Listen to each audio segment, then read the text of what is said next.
So, I want to thank you all for coming out. I welcome everybody. Um, my lovely wife, even though she has no voice, pray for her and her voice. And I think her voice is blessed. Let me tell the devil, you can't be taking everything that's blessed. Wait a minute. You can't enemy, you stop messing with blessed stuff. You don't have a right to be messing with blessed stuff. Blessed stuff is off limits to the enemy. And I found out he tries to attack it, but he can't have it. He doesn't own it. So I'm trying to make my statements a lot more balanced. Because if we're not careful, we'll walk around not thinking that he won't attack it. No, I didn't say he won't attack it. But I say he has no right to have it. And that's the difference.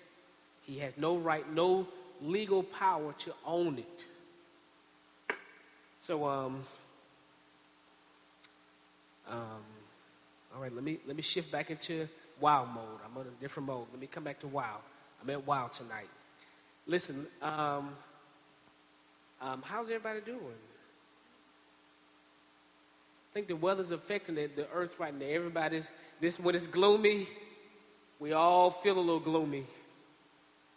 But you know what? I was somewhere today and I was getting ready to complain about it's raining until somebody said, well, thank God it's not snowing. I said, well, you know what? Let me hush my mouth right then and there because how quickly I forgot what I prayed for. I prayed for the snow to go away. I was, not that it could happen any faster, but I was sure thanking God that the winter was ending. And all of a sudden, winter is ending. I'm sitting here and it's drizzling, and I was getting ready to have a pity party, a temper tantrum about the little rain. And I remember it used to snow every day, so I had to correct myself. And say, you know what? It could be worse. Yeah, it could be. And so we could be in a blizzard somewhere. Thank God we're not in Boston, who had a record snowfall, more snow than they had ever in a certain time frame. And so that's a different teaching. And I want to encourage you, as I get ready to jump back into our series, it's proof. That is proof, natural proof, that though some people may be in a drought, everybody don't have to be in a drought at the same time frame. And that would preach a message there, boy. That will do it. While they said, NASA said this was the warmest winter they've had on record in February. And in the middle of the warmest winter, Boston had the record snowfall that they ever had at that time frame. So go figure. So listen, I want to jump back into this because I don't want to keep us long. I want to do a quick recap. I want to do a very quick recap about our faith. We got caught last week. We got caught up on forgiveness, and I don't even know if we got a chance to make a connection to faith and forgiveness. I don't know if we got a chance to. I don't know. But I'm going to see if I can do my job to move on this time frame, if y'all allow. So everybody say, according to my faith. Yeah. I want you to remember this. It's not according to my faith, not according to the pastor's faith, not according to the prophet's faith, not according to the evangelist's faith, not according to the teacher's faith, not according to your grandma, not even according to anybody else's faith. It's according to your faith. And so I want you to learn to let your faith work for you. I want you to learn to let your faith work. So, remember one of our foundational scriptures was Romans 12:6. And if y'all seem like I'm going kind of fast, I am. Now, if y'all begin looking at me cross-eyed, I'll know, slow down. But this is supposed to be my recap phase. And the foundation scripture said, having then gifts differing according to the grace that is given to us, whether prophecy, let us prophesy according to the proportion of our faith. And remember what I want you to remember is nothing works greater than your measure of faith. There's no gift you have, no anything you have that will work beyond your faith for it to work. And so it's according as the level of your faith works. I don't care. You can be Prophet Desmond Tutu. If your faith is weak, your prophecy will be weak. If you're an evangelist, you could be the greatest evangelist, but if your faith is weak, your ability to evangelize will be weak because it's all according to your faith. All right, so these are the things that we pointed out. I'm just going to quickly recap because I got a lot of ground to cover. And one of the main things was God's gift, his ability, is already given to you. And I said I want us to mature and stop asking for the ability. Recognize you have it already, but you've got to start using it. A child has the ability to ride a bicycle. They just don't know because they've never done it before. If he has the ability to move his legs, then he has the ability to ride the bike. He just has not been trained how to use that ability, but he has the ability already. So there's no need to pray and say, God, help me learn to ride help me ride a bike. No, God, teach me how to use my legs to pedal this bike. Teach me how to use my balance wisely. But, you've got legs already and they function, so you have the ability to do it. And sometimes we have the ability, we just need the knowledge of what to do with that ability. And you know what I told somebody? Sometimes with our children, the problem isn't their ability. They don't have knowledge to handle their ability. When I was up in, Topeka, and I was talking to one of the ladies in the church, and she was talking and said, no, ma'am, your son not ADD, he's not ADHD. He just has so much energy, nobody tell him what to do with his energy. That boy, nothing wrong with him. He don't need medicine. He needs skills. He needs tools how to manage all that energy. Why put him on medicine to suck the energy out of him? Because when he needs it, he's not going to have it. So the problem is, teachers may listen, disagree, but we got to engage our teachers in such a way that says, my child's gifted. You can't just sit there, throw a book at him, and walk off. You got to do more than that. Besides recommend him for medicine, no, engage him. Do something with the child because he has extra ability. And so I told him the problem isn't the ability. They need knowledge how to handle all this ability. So just let that, I'm not against medication now. Let me tell you, I'm not against medication. But we got to learn ability. We got to put some knowledge with the ability. The Bible talks about knowledge with zeal. And so, let me ask y'all a question. Can y'all really imagine what would happen if, let me see, was Carl Thomas the track star?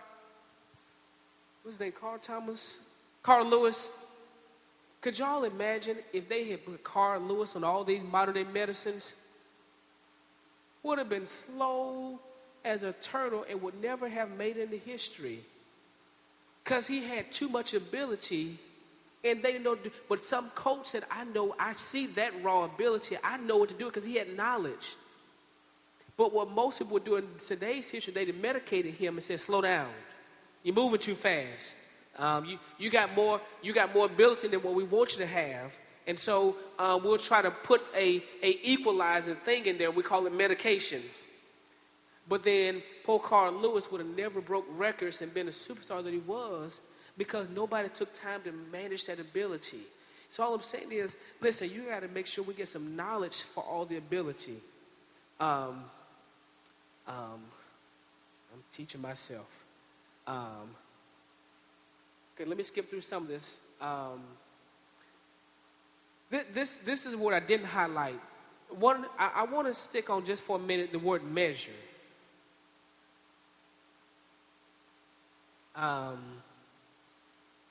Metron, a meter, form of measurement. That's where we get all these words from. So here's the thing. No, it's okay. It won't work. Here's the thing. I want you to understand you already have a certain amount that's allocated towards you. Everybody has a certain amount of faith allocated towards them. Let me explain it this way. Everybody at salvation, if this were to be symbolic of your spirit, everybody's spirit can contain the same measure of faith. And so I used a parable of the talents that said it was what you did with that talent that determined whether it grew or not. So don't be upset about the results. Learn to work the measure that's given to you. And so if all you have is the ability to sing, then sing with all your might. But if you've got the ability to sing, play, tap, dance, and all at the same time frame, well, do all of it. Because everybody will be required to give an account of how they manage what they were given. And so to whom much is given, much is required. That's a little liberating. I'm trying to go slow for a minute. That's a little liberating because it frees Tequila up and say, you know what? I don't do as much as Pastor Chris. Well, if that's not her measure, she won't be held accountable for it. Neither will she be judged by it. But if it's given to her, she doesn't do it, now she's held accountable to the same standard. And I used to hear people saying, I wish I could do what T.D. Jakes do. That's not my measure. And I don't want to be held accountable to it either. I like my little life, y'all. I like sleeping in my bed. I heard Bishop Jakes talked about his planes that he had to sleep on all night, get off, brush his teeth, get in front of people, get back on the plane, sleep 3 or 4 hours, get off somewhere and put on that smile and act like nothing ever happened, and then get home 2 o'clock Sunday morning, get about 3 or 4 hours of sleep, get up and address everything that happened the whole week he was gone, and get out there in front of people and swing from the chandeliers. And if you don't, the people hate him. And then it's Sunday night, he passes out. Monday morning, plane time, we got to take off all over again. I said, I don't want that measure yet. I don't. It looks glamorous, but I want to work within the measure that's given me. My faith ain't there to do all that. I had to tell somebody I can't do it today. So you work with your measure. Do I need to go back? Oh, the screen is too small. And so what I said was that faith becomes the equalizer. It's the equalizer. That's why I said not every man not think of himself more highly, because everybody's been given a measure that's equal to everything. And so that is an equalizer. That's why nobody, especially Christians, should look down on each other. Now, can I be controversial like I'd like to be, and y'all not be mad at me? Listen, I'm going to tell y'all the truth. Can I tell y'all my opinion? I rarely tell people my opinion because it typically others will hear it and I'll be judged for it. But listen, I don't have no problem with Creflo Dollar on the $6 million airplane. Let me tell you why. If people that follow him want to give it, more power to him and them. I don't need a $6 million airplane. I just need a round-trip ticket. But let me do the flip side, and this is controversial, and I don't mind dialoguing about this kind of stuff. Nobody complained when he was flying coach, going around the world building something. And so now that he's built it from the ground and he's traveling around the world, let's not complain now. He's going to have to give an account of his measure, not me. And so if he mismanages, misuses, manipulates, no, that's going to be between him and God. And so I just typically keep my lips off of it because I don't want to be held accountable or guilty for something that I had no idea about. But I did hear the news report that the plane actually broke down, engine collapsed. Thank God he didn't fall to the sky and die.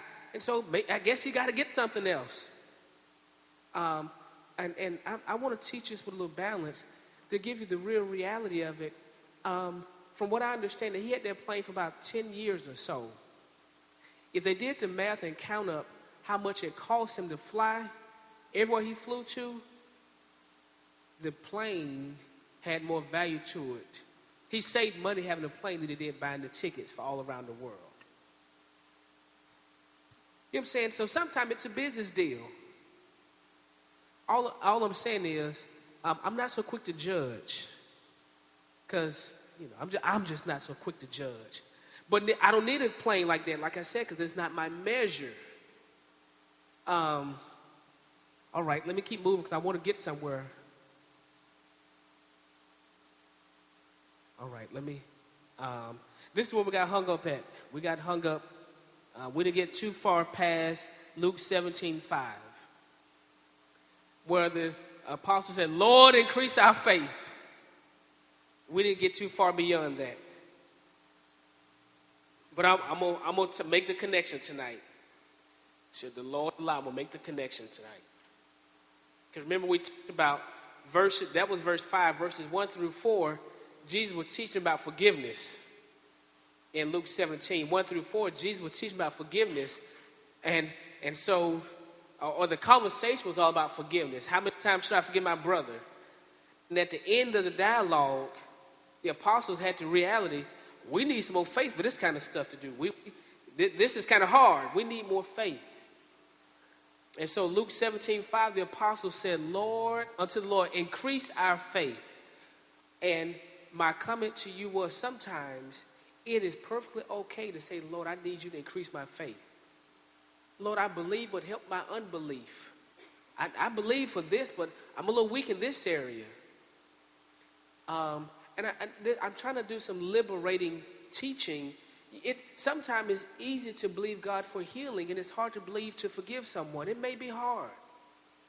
And so you have to say, Lord, increase my faith. Then let me move on so I can make these connections. I told you faith come by here and hear by the word of God. We got this far, didn't we? Look, we got this far. All right. We got this far. It matters what you hear, what you're listening to. I'm about to make some comments. It does matter. And I said one of the major things is not the quantity of your faith, it's the quality. See, I'd like to challenge you in your thinking. Come on, when Jesus said, and greater works shall you do you think it's possible to do more works than what he did? Or the quality greater?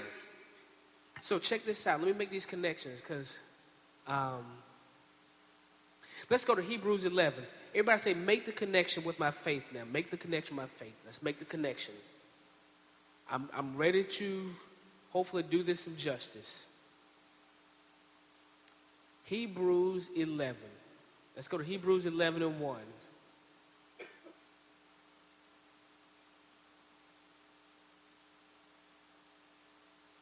All right. Hebrews 11 and 1 says, now faith is the substance of things hoped for. Everybody say hope. It's the evidence of things not seen. Everybody say evidence. For by it the elders obtained a good report. Let me just stop right there. Let's look at verse 1 for a minute. Let me make these connections. Now faith is the substance. I found out we quote these scriptures over and over again, and we don't understand them. We don't understand the real context, the meaning of it. So everybody just put your seatbelt on. We're going to school tonight. For a little while, we're going to school. We're going to school. Faith is the substance. So can somebody tell me what is substance before I change my screen? I like that. But I'm going to have to use something different, though. But I do like that. Because if faith is the substance, then we have to define what is substance. Or we don't know what faith is. Because we can't just say faith is the substance. But what is substance? I don't know. So I don't know what faith is. Yes. This is what I want to get to because he said increase our faith. So what is, you know what I'm saying? So if they're trying to increase it, what do they need to be increased? And so check this out. I know this is small print because I tried to fit a lot on the screen so I didn't have 500 slides, but I'll read some of the critical ones. It says faith, this is just a dictionary. Substance is that of which a thing consists. This is going to be good. I feel like it's going to be a great class night all of a sudden. I feel it now. A species of matter of definite chemical composition. It's matter. Substance is matter. I know y'all on spring break, but come on back to science now.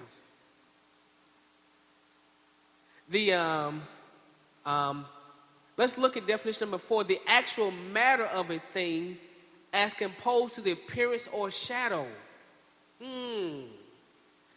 Faith is reality, it says. Faith is not if you were looking at me, I would be faith because this is just a shadow. It's what's real. That's good. The shadow proves that something is there already. And so if you see a shadow, it points to that there's an actual object there. Oh.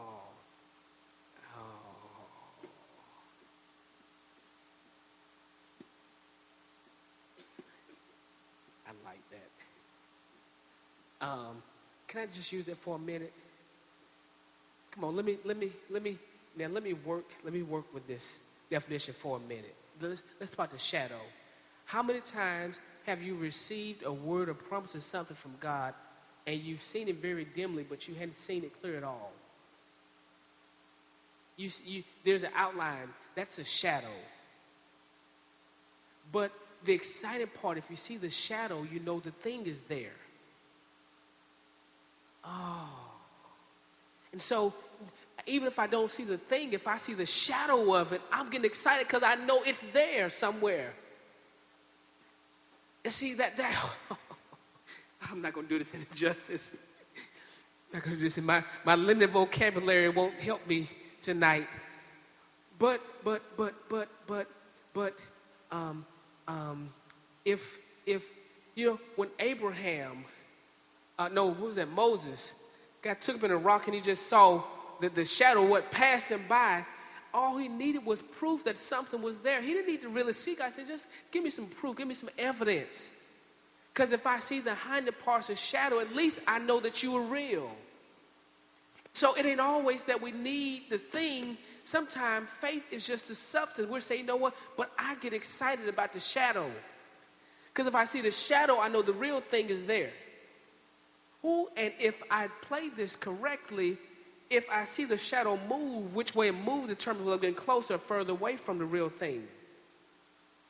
So I got to be observant. All right, let me move on. I got somewhere to get tonight. All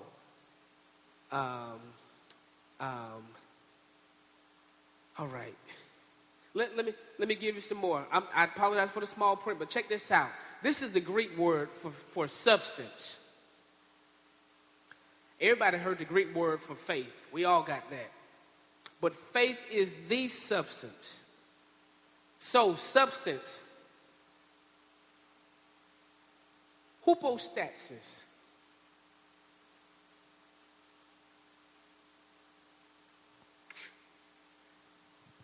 Now, people who may be listening to this tape and stuff around the world, they'll say, he didn't pronounce it right. I'm going to say, I'm not Greek, so I did the best I could. I wasn't born from Greece. I don't speak Greek perfectly. But watch this. Substance is a support. It's assurance. It's reality. It's an underlying. It's a guaranteeing. Now watch this. It's a setting or placing under. This is about to get good. Just for a minute. I'm going to help. This is going to make a lot of sense what substance is. It's a thing put under. Its substructure, its foundation. So what does he say? He said faith is the substructure for what you're believing for. Faith is the foundation. Faith is the thing that's holding it up. This is why you don't need the thing, you need the faith for the thing. Because if you get the thing without faith, it will fall and leave you because it doesn't sit on any structure. It has nothing up under to support it. So you need, faith is the substance. Faith is the substance. And substance is the substructure, the foundation. Analogy, everybody came into this nice building and sat down on these chairs without looking at the legs. You heard that analogy 1,000 times. The legs is the structure that held it up. You didn't check the legs, you checked the cushion. It's the legs that hold the thing up. So faith is the substance, what holds it up. Faith is the substance of things hoped for. Listen, it's a standing under a guaranteed agreement. They call it the title deed. Oh, I'm telling you, this is why they said, help my faith, Lord, increase my faith. Because if you know anything about a contract, if you get the title, you're guaranteed to have whatever you're supposed to have. Whatever is on the title, it's yours. The moment they sign the title to you, you own it. It's it. You don't wait. You know what I'm saying? Let me give you an example. When anybody ever paid off a car, Lord, when that title gets signed, it's saying it's yours. That's it. It's guaranteed that you own it. I don't care who has any claim to it.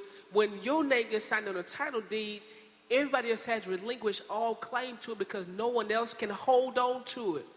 Oh, what is that saying? Listen, if you got faith for something, it's a title deed. I don't care who lays hold claim to it, who's after it, what's attacking it. If your name is on the title deed, then it's yours. So this is why he said, that's why the apostle said, Lord, increase our faith. We need faith for this. Because if you said I'm healed, I don't need to wait for the healing. Just let me sign the title deed to the healing. And the healing is already mine. That's why we don't get weary, because if I signed it, it's guaranteed to be mine, because faith is a guarantee. Faith is the substance of my guarantee. So if I find it in the Bible, it's guaranteed to be mine. Faith is the substance. It's the thing you build your life upon. It's not the shadow, it's the reality of it. I hope this is making sense. It's a title deed. A title is a promise. And so listen, according to your faith, meaning if you have faith for it, that you get guaranteed, you'll get it guaranteed. But you got to have a promise attached to it. Don't have faith for something that you don't have a promise for. See, this is the flip side of Christianity. We believe for all kind of stuff without a promise for it. No, find you something in the Bible that's a promise that you can take it to the bank. If it's in there, then you don't need this more. Now you need faith for what he already promised you. Because if you match some faith to the promise, you're guaranteed to get it. So when Jesus was teaching the disciples, they said, Lord, we need some faith because we don't believe we can forgive these people. We don't believe it. We want to, but we don't have nothing to put up under us. We're going to fail in this, so put something up under us that'll hold us up. And he said, increase our faith. Every promise of God is yours, but you got to have faith to take it. This is why we don't believe in the name and the claim of generation, but I do believe all the promises of God are mine. And if it's a promise, if this is my title, everything that I signed on to, it is mine. I have to have faith for it or I'll never get it. And so faith becomes your title deed to whatever promise you're looking for. I'm going to make this make sense. But I just need you to understand, the problem isn't God. The problem isn't the resources. The problem isn't the promise. The problem is my faith. The problem is never outside. The problem is always my faith. That's why he said, according to your faith. When Jesus wanted to heal people, he never come. Do you think I can do it? Hey, you believe? No, he said, hey, you got faith for it. Do you want it? And he said, well, according to your faith, be it unto you. Get up, rise up, take your bed and walk. Hey, if you can believe it. And so the problem was never with Jesus. It was always according to their belief system. So you got to begin to, as believers, start saying, Lord, help me challenge my belief system. If it does not line up with what's in my promise, then I need to kick it out of my memory. Come on, y'all want to be honest for a minute? God ain't never promised anybody a spouse. That's not biblical. Now, he did say it's not good for man to be alone, but then he said, I promise you a spouse. That's not in the Bible. So we can't go taking God to his word. I'm going to remind you of your word. You said, no. Now, but he did say it's not good for man to be alone, which means that he'll give you somebody. But it's not a promise. Because sometimes we'll treat that as that becomes the object instead of him. So he's very careful. I'm just trying to show you that we can't always go with our thought of what we've been told in life. God ain't never promised anybody a car. That's not in the Bible, but he says supply your needs. A need may be bus fare on the bus. He said supply all my needs according to his riches. So what if he don't want me to have a car? What if he want me to ride the bus for a year? But he supplies all my bus tickets for the whole year. And then he's kept his promise. He supplied all my need according to his riches and glory. You know what I'm saying? So we have to line our scripture upon line, precept upon precept. You know what I'm saying? And make sure that we know what the promises really are. Because if not, we're trying to lay claim. It's like going out there and trying to take Tequila's van. That's called theft because I don't have no title to it. I don't care how much I want the van, how much I want to drive, how much I'm tired of walking. If I ain't got no title deed to it, it's theft because it's not mine. I don't own it. And that's all I'm saying is we got to realize what's ours because if it's yours with your name on it, you got ownership of it. And check this out. The same analogy, when I said Elder Snow got the title, Elder Snow didn't beg for it anymore. He don't go begging for it, he go crying about it. He said, no, you mine. And what you mean? I'm not fighting about it for it because if something happens, I'm calling the law because I own it. It's mine. So he don't have to even fight for it anymore. Because the whole law will back up whatever the title agreement says.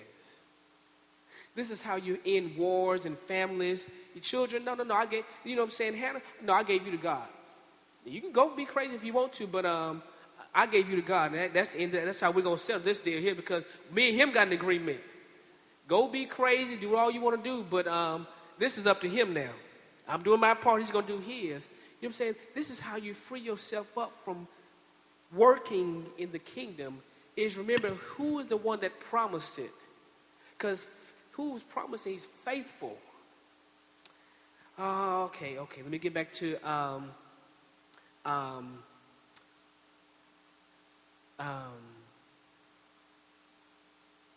all right, so let me move on. I told you I did not want to be long tonight. Let's keep reading. Verse 4, Hebrews 11. Let's go to verse 4. By faith, Abel offered, that's what it says, unto God a more excellent sacrifice than Cain. Everybody say, by faith, he offered. Once you see a pattern here, a trend here, by faith he offered it.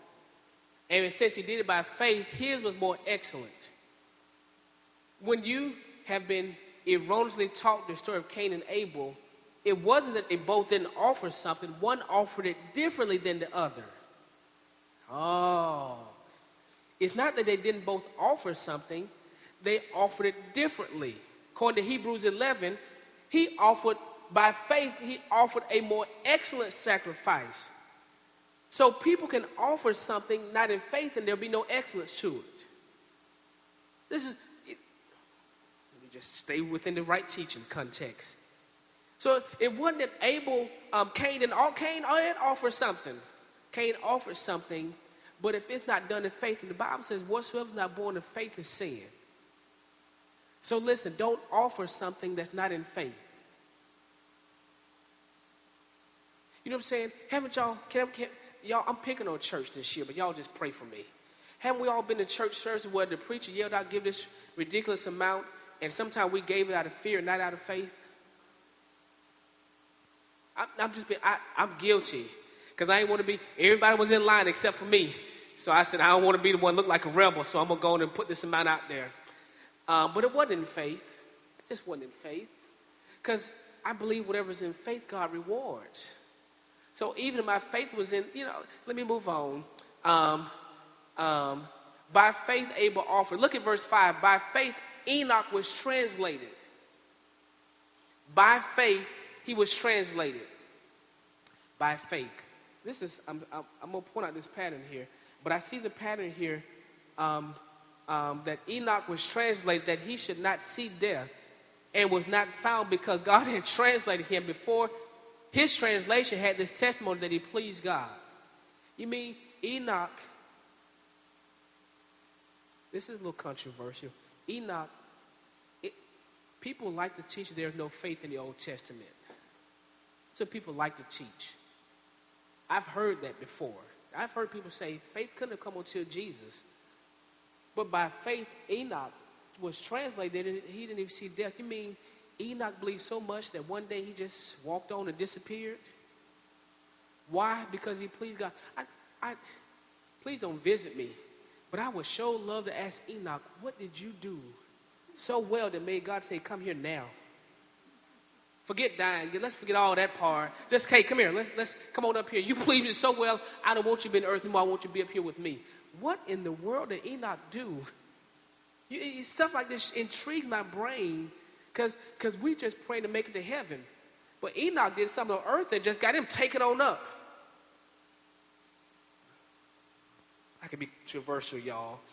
But I would say that could have been a first type of a rapture.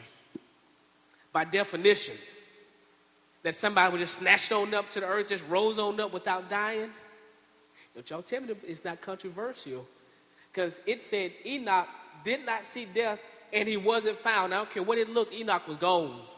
Enoch was not on earth anymore. He had to, Captain Kirk them, they just beamed him right on up. Enoch went straight up to heaven.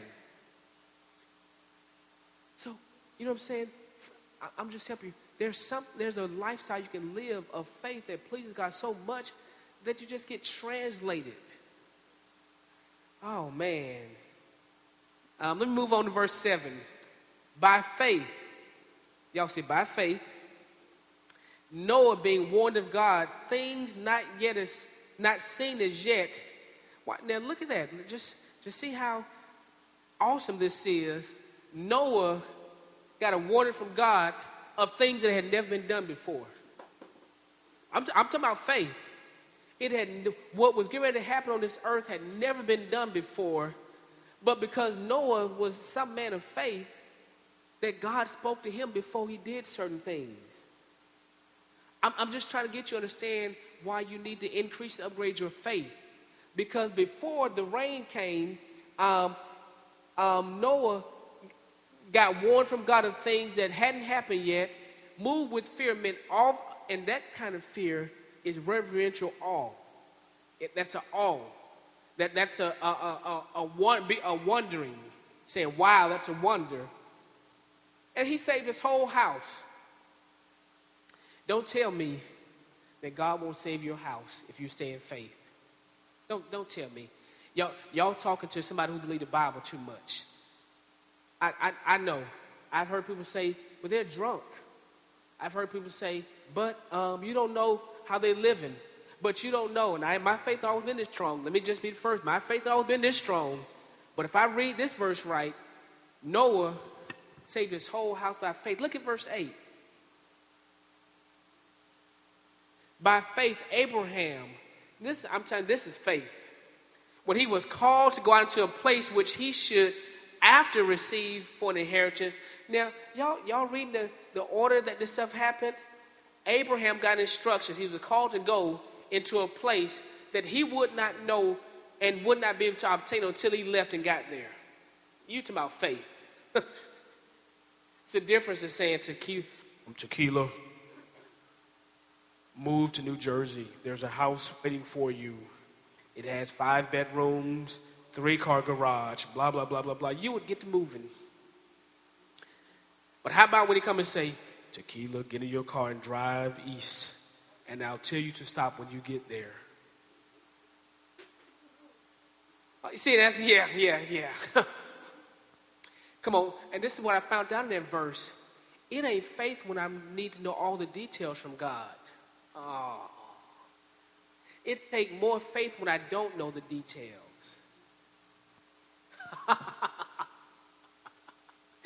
I'm helping myself. It takes more faith when I don't know the details. The Bible says, why does a man hope for what he already knows and sees? Why?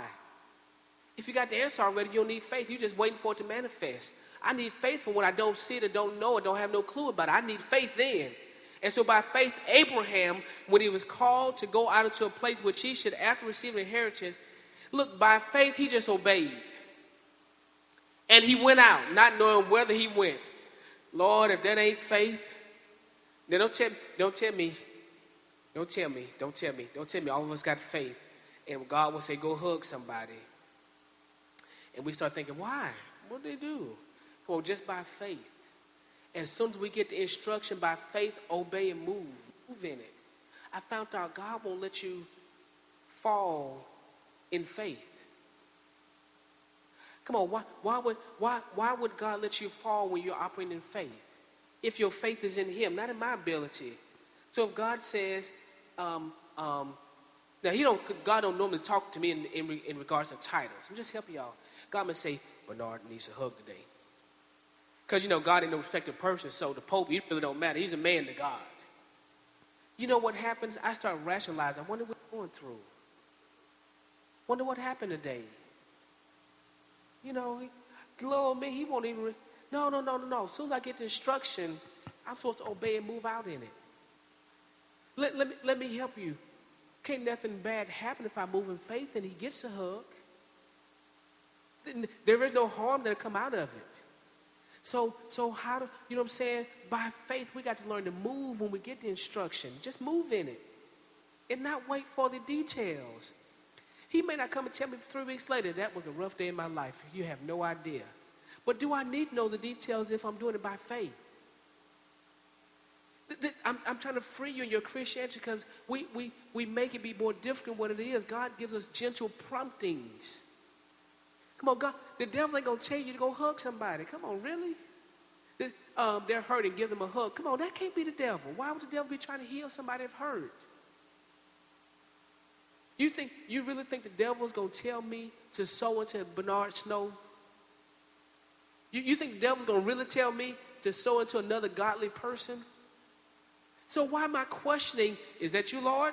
Lord, you know the state of my finances. Well, that might be the source of my miracle. But me questioning and doubting it, it robs me of all the potential out of it. All right, let me move on. I'm just trying to help you understand that it's by faith. Everybody say by faith. Let's jump down to verse 11.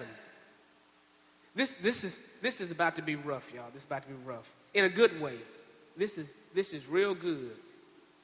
Everybody look at verse 11. Through faith, everybody say through faith.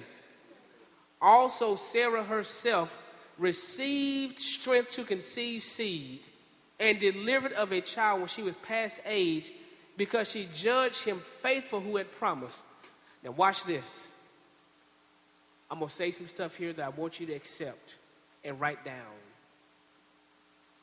If you have a problem conceiving, check your faith.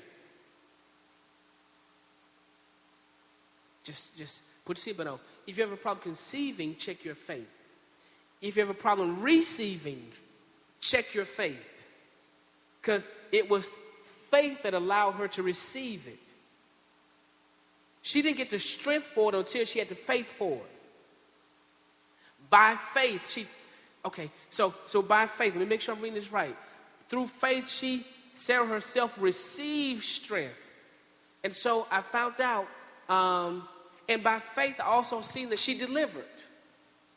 So I found out the principle, you got to receive it, conceive it, and then you can deliver it. It'll show up. But each one of those requires faith, and if you don't have faith to receive it, then you'll never conceive it. You'll never manifest it without faith.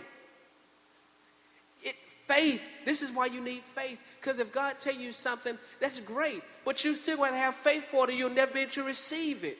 You can tell yourself, I can't manifest what I won't receive. I can't give birth to something that I won't let come inside of me. Come on, God, anytime God speaks, that seed, his word is the seed. And his word has to get inside somewhere and take conception, or no child to be born. So you got to receive it first. And so if you're not seeing the fruit, go back and all the way to the beginning and say, am I receiving the seed? Come on, sometimes we fight the seed. The Bible says sometimes the enemy comes to choke it out. Come instantly trying to snatch the seed, but sometimes the cares of life come and choke it out. So we got to go back and check, am I getting the seed in me? It ain't always, don't get caught up on the fruit. Go back and say, if I got the seed, and if I received it, I'm going to conceive it. It's really simple. So go back to the disciples, the apostles, who said, Lord, give us some seed so we can forgive. Oh, see how we miss connection that fast? Because if we get the word on it, we can do it. If I don't get it, it's going to be hard to do it. I can't do what I don't have word on. And sometimes, though, we have a problem receiving the word. We have a hard time receiving the promise. That's a faith issue. It ain't the messenger. It's our faith. Listen, I told y'all this year God was going to help us strip ourselves of all personality in ministry so that we can respond to the word and the word only, so that I don't care if a child got up here, 5 years old, they gave me a promise from God, I'm supposed to receive it. Forget the personality. I don't care if they can babble it. They said, open your Bible. And I heard them say what to turn to. I get a promise. And so we got to move personality and be mature enough to say, wait a minute, that's my promise. I'm going to receive it. This is coming inside of me. And if this seed gets in me, I'm going to conceive, I'm going to deliver this thing here. So come on, go back to the root of issue that we're dealing with and say, you know what? Do I have the seed? Because if I got the seed, it's going to manifest.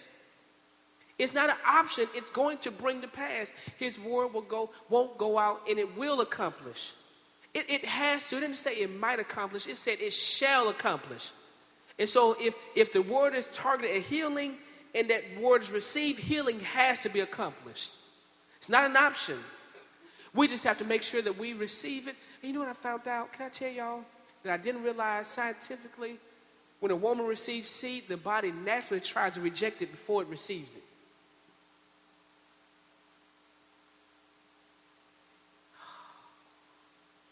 When you get something from God, typically your natural mind, your natural man, it's going to reject because the carnal mind cannot understand the things of God, of the Spirit. It cannot.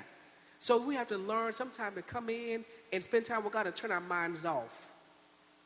We got to say, you know what? If it don't matter if I understand it, I just need to receive the promise. This is why when you go to church, you ought to have a Bible and be able to open and see it for yourself. Because if you see it yourself, you can read it, you can receive it. Now, it ain't what the preacher says, it's what the word says that I can receive. This is why I'm big on telling people, bring a Bible. Because you know what? I can say all kind of crazy stuff. I can misread. Listen, I'm being honest. Listen, if I was in error, I could turn that word receive into repeat. And y'all would say, yeah, repeat it. But then now I don't get the promise. I don't get the meaning of the scripture because that's why you got to be able to see it. It's really about removing personality out of ministry. Come on, you need to be able to get the seed and receive it. And if you get, I also found out in that one verse that faith will give you the strength to receive it.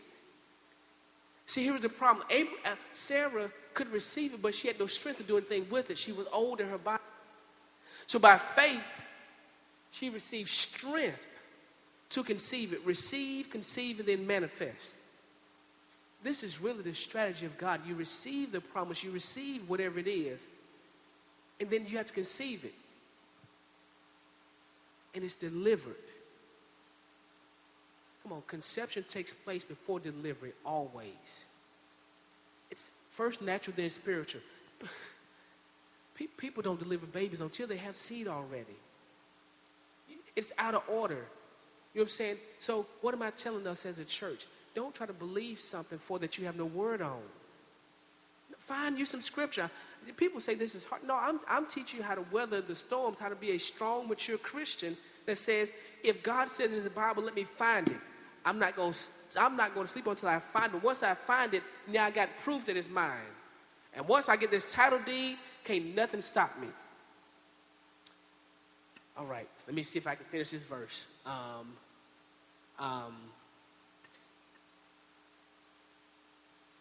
Therefore sprang there out even of one, and him as good as dead, so many as the stars of the sky in multitude, and as the sand which is by the seashore innumerable.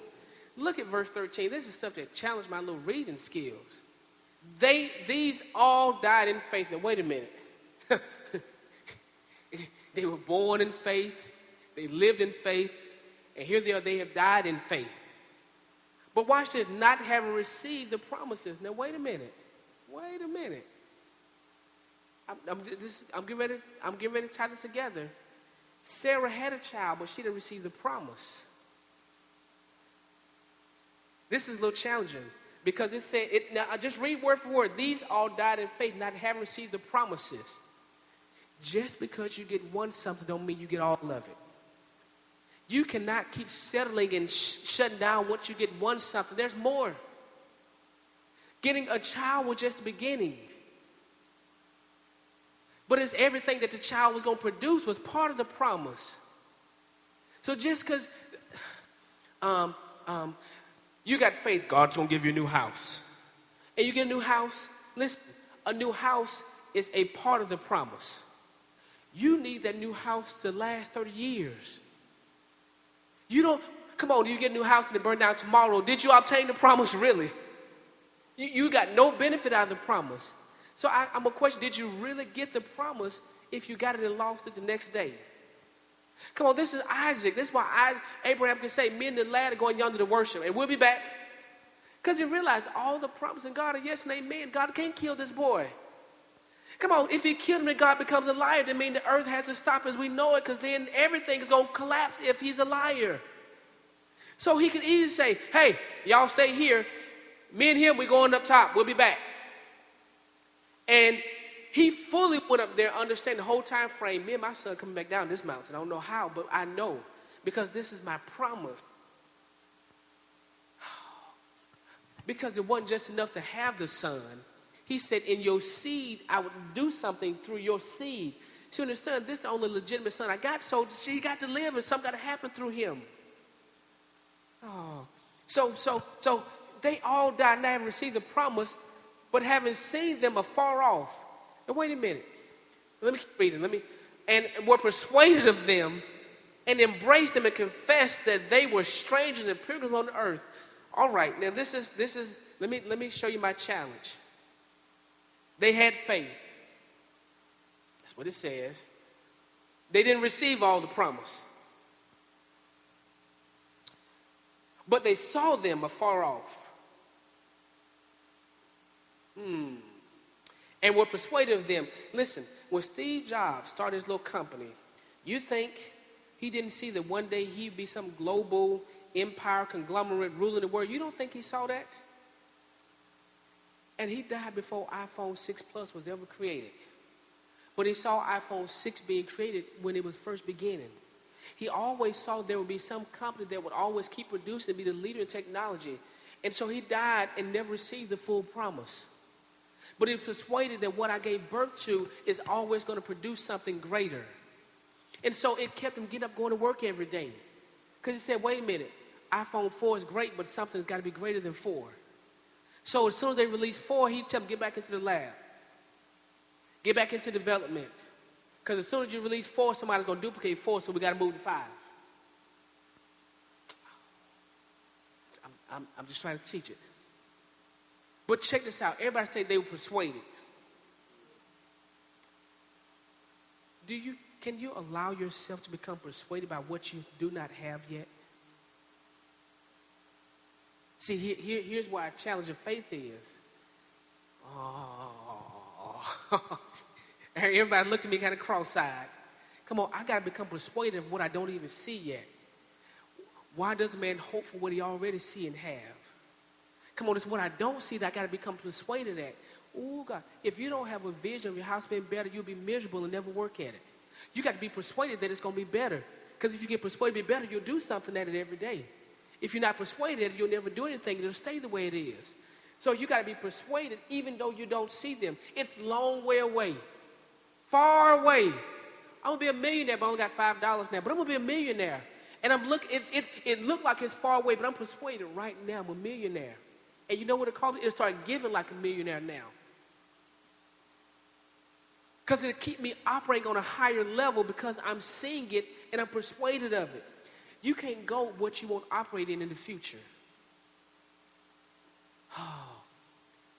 Listen, if you believe in God for a Mercedes, if you won't take care of your Ford like a Mercedes, you'll never get a Mercedes. Because you ain't persuaded. You'll be persuaded when you take care of it and see it far off and start operating with it now. This is how you turn your family. This is how you turn your marriage around. You become fully persuaded that neither death nor life. You know what? I don't care how it looks now. I see that promise thing. It's in the Bible. I don't care if it's light years away, but I'm persuaded right now. Check this out. Let me see if I can hurry up. Being persuaded, not because they already had it, but because they heard it or seen it already. All right. I know this is, let me see if I can help. Did everybody understand that? They weren't persuaded because they had it. They're persuaded because they heard or seen it already. Let me move on. Look at verse 14. This is your challenge. For they that say such things declare plainly that they seek a country. You know what I understood out of all this faith now? Faith was never about here. It was always about heaven. It was always about the kingdom. See, here's my reality. They understood they were out looking for a different country. They said, this is not my home. This don't mirror my home. Things aren't happening like they do back in where I come from. I come from heaven. And so I'm seeking out heaven now. I'm not, so this is how they can say, I'm going to keep moving because this don't look like heaven to me. Oh, no. There's too much chaos right here. This can't be it. Because this don't represent the kingdom. This can't be, I can't be at my pinnacle of living. I only got $20. This ain't heaven. Come on. My father got riches. Why am I going to settle now when my father got riches? I got to get up in the morning. Something got to happen differently. I'm persuaded because this ain't it. I'm seeking where I came from. I came from the kingdom. I came from heaven. And so until I experience it, I'm not going to stop. They were persuaded. I hope you get an understanding of this. Listen, they're persuaded that where I came from, something's better. Come on, not go there. Come on, everybody, there's no place like home. There's no place like home. There's no place like home. But I'm going to tell you know what? When I read The Wiz, I read The Wizard of Oz too. When I saw the movie too, I found out Oz could have been a great place. We should do a movie called What If Oz Was It? Because Oz, she was getting ready to be a star. She had killed the Wicked Witch. She was getting ready to sit on the throne somewhere. Oz could have been a great set for her. Everything she wanted, she was getting ready to have over in Oz. Poor little Dorothy, what she needed, they were going to give it to her in Oz. Ain't that a contradiction? Now, I know we said it was just a dream, but come on, let's look at the reality of it. Everything that she ever wanted in life, she wanted loyal people. The lion became loyal. Everybody got a brain. I mean, she was surrounded by the best friends ever. I'm just trying to paint a picture for you. The ones that wanted smart, well, got a brain. The ones that had no courage, got a heart. I mean, the ones that had no emotion, got emotion. Come on, she had the best team surround her ever, sitting in Oz. But she kept saying, I want a home. There's no place like home. There's no place like home. You know why? Because I understood. She said, this ain't it. There's something better than this too. There's something better than all this little temporal stuff, good friends. There's something greater than that. And so she'll get caught up in this disillusionment of living like this is it. Like getting a Rolls Royce. That ain't nothing. Come on, that thing can burn up like a Pinto. It really don't matter. Don't be what am I saying? Don't be so caught up in the illusions of living good that you miss the reality. This ain't home. We're just passing through. This is why I can forgive now. Because you know what? There's no gripe and grief in heaven.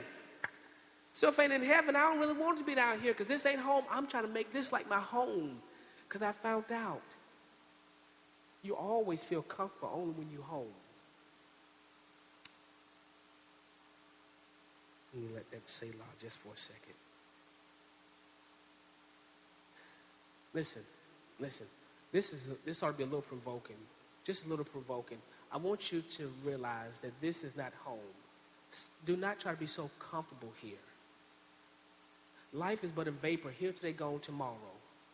Enjoy it. But if you ain't getting what you want out of it, do something else with it. Come on, don't just sit there and say, this is it. Somebody called me the other day and said, the hospital's supposed to do something, they're supposed to do something. They didn't do it. And I'm mad. I said, well, and what did you do about it? Nothing. Well, how mad are you really? You ain't do nothing. You just want to complain, great. But until you become so uncomfortable, you won't stand up for what's yours. I said, this ain't what you, come on, stop settling for it. Let me move on. Listen, this is all Hebrews 11 now. We rarely read beyond verses 1 or so. We rarely read beyond verse 6. Look at verse 16. But now they desire a better country, that is in heavenly, where God is not ashamed to be called their God, for he has prepared for them a city.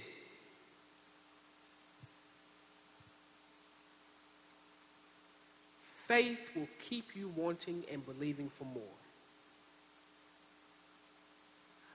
I'm really giving you the litmus test of how much faith you're operating in. If you're settling, you're out of faith. If you're settling for a whole lot of stuff, you're out of faith. I got a car. I'm grateful for it. But in 3 or 4 years, I believe God is going to give me something. I don't believe I'm not going to debt for it, but I just believe he's going to give me the desires of my heart. I just believe it. I'm just crazy enough to believe. That's what the Bible says. It's what it's going to say. Why? Because I'm going to be living and walking upright, so I'm not going to want something that I can't handle anyway.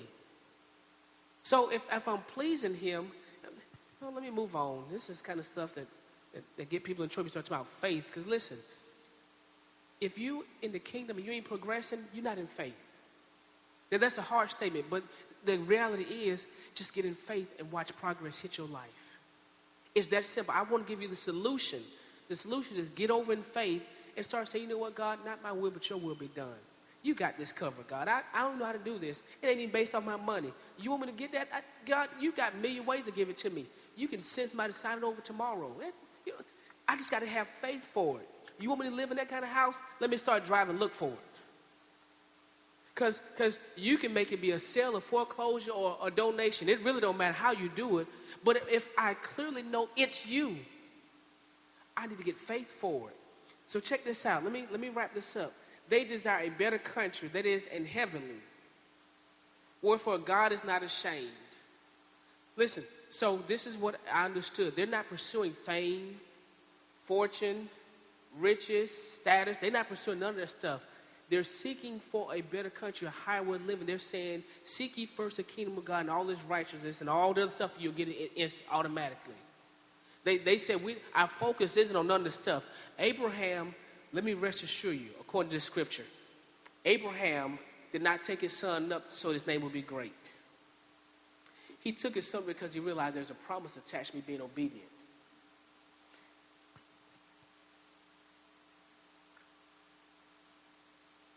Write this down, please. I'm just about done. Heaven is your real inheritance. Oh. That'll mess your thinking up. Heaven is my real inheritance. The new city, Jerusalem, that's my real inheritance. Everything else don't even compare. Give me a mansion, but I got streets paved with gold. Nothing compares to heaven. In reality, don't nothing really compare to heaven. Streets paved with gold, mansions, no killing. No, keep all these other inheritances. Just don't let me miss my real inheritance. Heaven is your real inheritance. I read this too. It said, wherefore God is not ashamed to be called. Listen, remember Enoch. Do your best to live your life so that God's not ashamed of you. Wherefore God is not ashamed to be called their God. Come on, represent him so well that he's proud of you. How do you do that? They all did this in faith. If you live your life in faith, God, you know what I'm saying? All right, I think I got one more slide. Give you an analogy. Everybody got children. You've had children you've acted up terribly in public before, haven't you? If it were legal, you'd probably say that ain't my child. But just because they look just like you and standing beside you, it'd be hard to deny reality. But come on, we're God's children. Don't have him want to say, that's not one of mine. No. You know, is that one of yours, God? Come on, God, that's yours. I ain't over there cursing him out, doing it. No. I'm not being, you know what I'm saying? But come on, try to live a life that makes God proud. Make him please. But here's what I got too. He hath prepared them a city. What God has for you is already prepared. It's already done. You don't have to rush to it. It's already done. If you stay in faith, you're going to get right where he wants you to be at the right time frame in faith. You can speed up all you want to, but you're not going to do it or get it until it's time. So free yourself of the clock and say, you know what, God? It's going to happen in your time, and there's nothing I can do about it. Because if I get it any other time, it's the wrong time. So let me just free myself from trying to hurry the clock up. God, you know, I was, this is what we typically say in church. God, I served the devil for 40 years. I'm going to make it all up in 20 years. No, you're not. No, you're not. No, you're not. Don't be in a rush because you're hoping God let you live a whole nother 40 years. But if you be determined to try to work your clock, now you're working against God, not with God. So just You know, stay with the kingdom timing. Stay with the kingdom timing. Everybody say, stay in faith. Stay with the kingdom timing. All right, let me bring this to a close. Jump all the way down to verse 33. This is what being in faith looks like. This is Hebrews 11. All these people who we call the heroes of faith. Through faith, these people subdued kingdoms, wrought righteousness, obtained promises, stopped the mouths of lions. People in faith stopped the mouths of lions. They quenched the violence of fire, escaped the edge of sword. Out of weakness were made strong. Come on, this is what faith will do for you. Wax valiant in fight. Listen, women received their dead raised to life again because of faith. And others were tortured. Oh, now here's a different side of faith. Because of faith, some were tortured. I laugh because the Bible seems to always set me up real high, then it brings it back to the other side of reality, the same coin. Come on, we're just talking about people receiving the dead alive again, and it said, and others were tortured in faith, not accepting deliverance, that they may obtain a better resurrection. Others had trial of cruel mocking and scourgings. Yet moreover, they was in bonds and imprisonment. They were stoned. Let me turn the screen. They were stoned. They were sawn asunder. They were tempted and were slain with the sword. They wandered about in sheepskins and goatskins, being destitute, afflicted, and tormented, of whom the world was not worthy. They wandered in deserts and in mountains and in dens and in caves of the earth. But listen, these are people who stayed in faith despite all of that. So what am I telling you? Your faith is built to sustain you in good and in bad times. Not just when you're on the mountain, but your faith goes to sustain you in the mountain and in the valley. Come on, when in the middle of a beating, Stephen looked up when he was going to stone him and said, he said something and God just took him. And God said, wait a minute. You ain't going to kill this man of faith like this. So he just took Stephen on up. Stephen looked straight part into heaven. And I think the Bible says God stood up. I think that's the only place where I read where he stood. Read the Bible. God stood up and said, wait a minute. Stephen going to stand here in faith and they going to stone him and he going to be like Jesus not say a word? Oh, no. Come on, Stephen. Faith will get you out of anything that man puts you in. I'm trying to help you understand the power of faith. This is why you say, Lord, help my faith. It's according to my faith. Because I don't care what you find yourself in. You got enough faith to get out of it. You do have enough faith already to get out of it. All these people, whatever situation they found themselves in, they used faith and they got themselves somewhere else. When you go back and begin the Hebrews, now you remember he was translated. They received, they got delivered. All kind of stuff happened because they went faith. All these, having obtained a good report through faith, received not the promise, God having provided some better thing for us, that they without us should not be made perfect. And then it concludes, wherefore sin we're also compassed about with such great a cloud of witnesses. Everybody say, I got examples now. See, I got examples. Here's the reality, and then you got examples. You no longer can be able to say, I don't know what being in faith looks like. No, look at Stephen. Look at Rahab. Go back through these verses in Hebrews 11 and 12 and look at these people. And if you can identify with them, now you got an example. What did he do when times were hard like that? He got in faith. What did it look like? Let me find out what he did so I can do the same thing. What did the widow do when her food was running out? She found the man of God and said, whatever he said, do what it's going to do. She got in faith.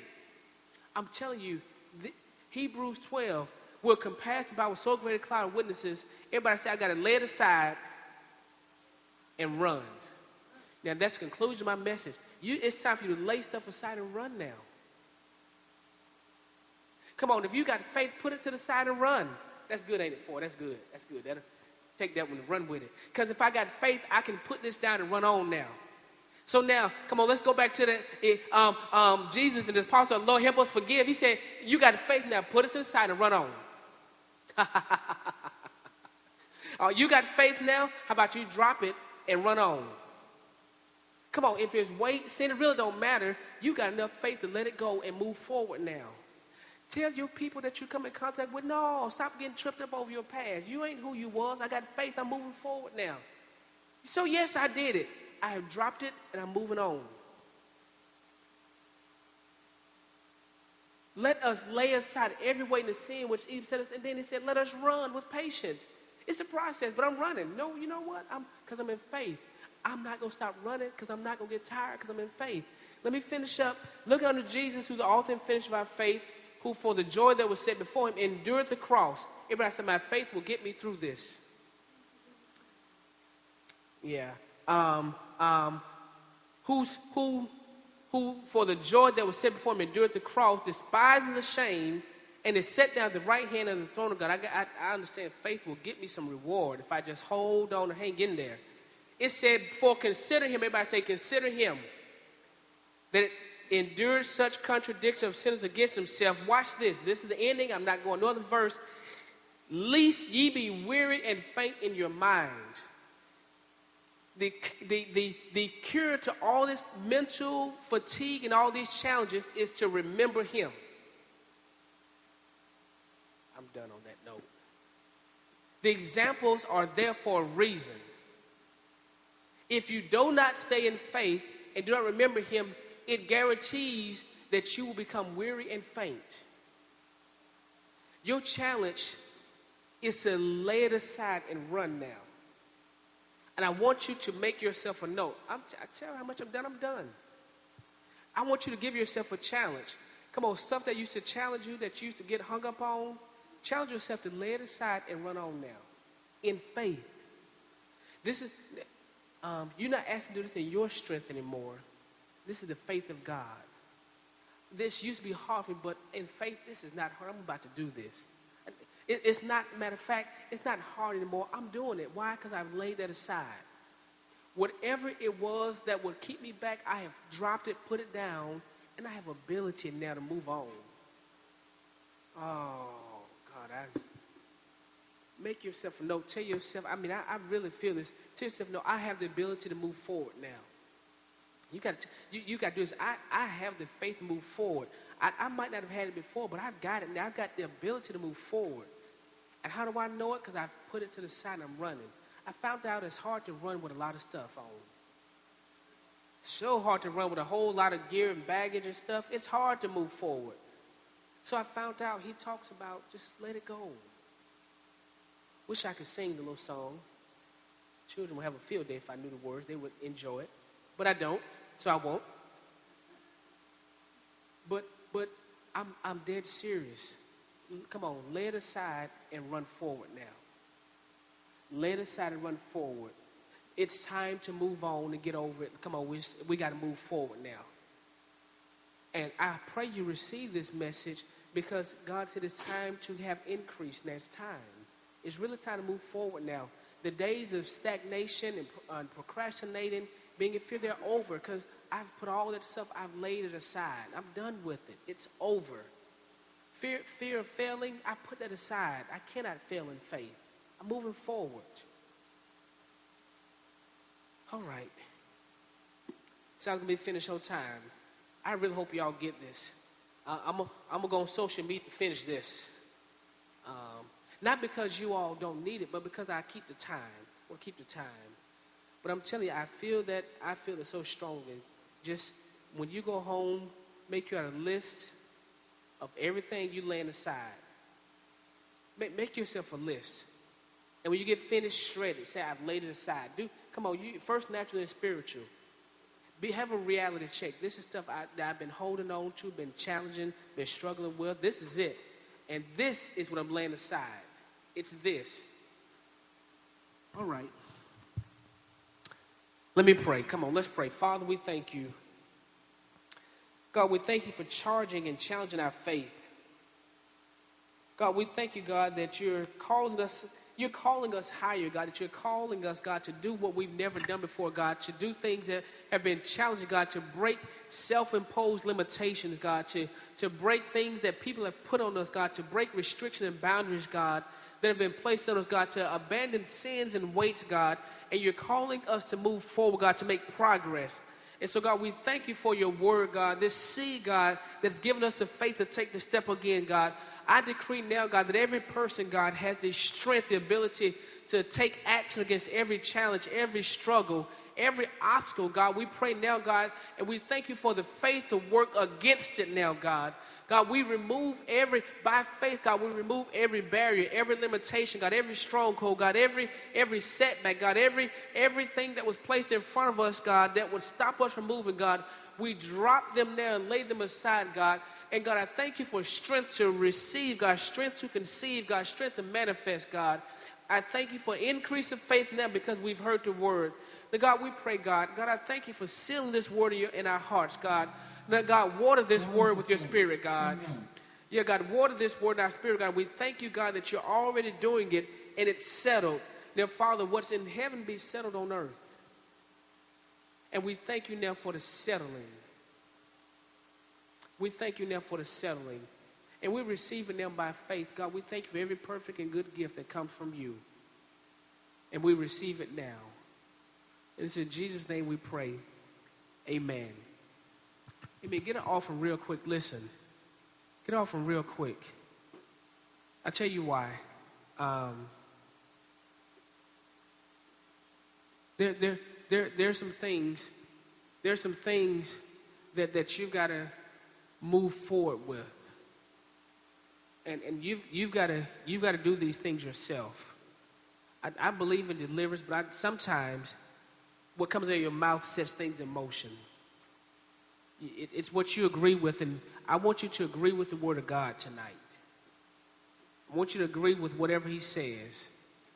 I want you to set your mouth in agreement, your faith. Listen, okay, God, listen. For whatever challenge you write down, write down your 3 challenges. Well, get your offering, write down your 3 challenges, and get you a scripture for all 3. And begin to say the scripture against your challenges for the next 7 days. I'm helping you change your confession. I'm helping you change your confession. You never have what you won't say you'll have. Do not say another negative thing about yourself. Do not say another negative thing about your situation, your family. In negativity, find a scripture, find your promise, and stand on it.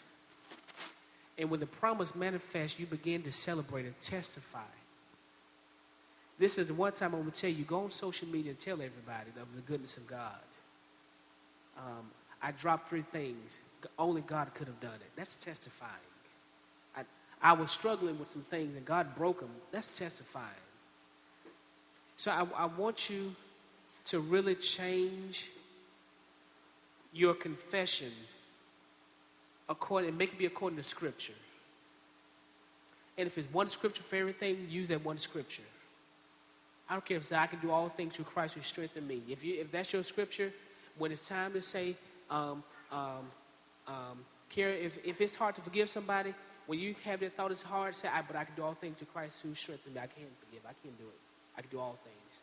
That's the thing, so I can do it. He's so hard to love. I can do all things through Christ who strengthens me. I can't do it. I can do it. I can be quiet. I can do all things through Christ who strengthens me. Come on, you got your offering, stand up. Come on. I'm telling you, find a promise and begin to change your promise, your words. Begin to change your words. I'm going to pray over the offering very quickly. God, we thank you for every seed that we're about to sow. And God, I pray that you would release harvest, God, to these souls, God. God, I pray that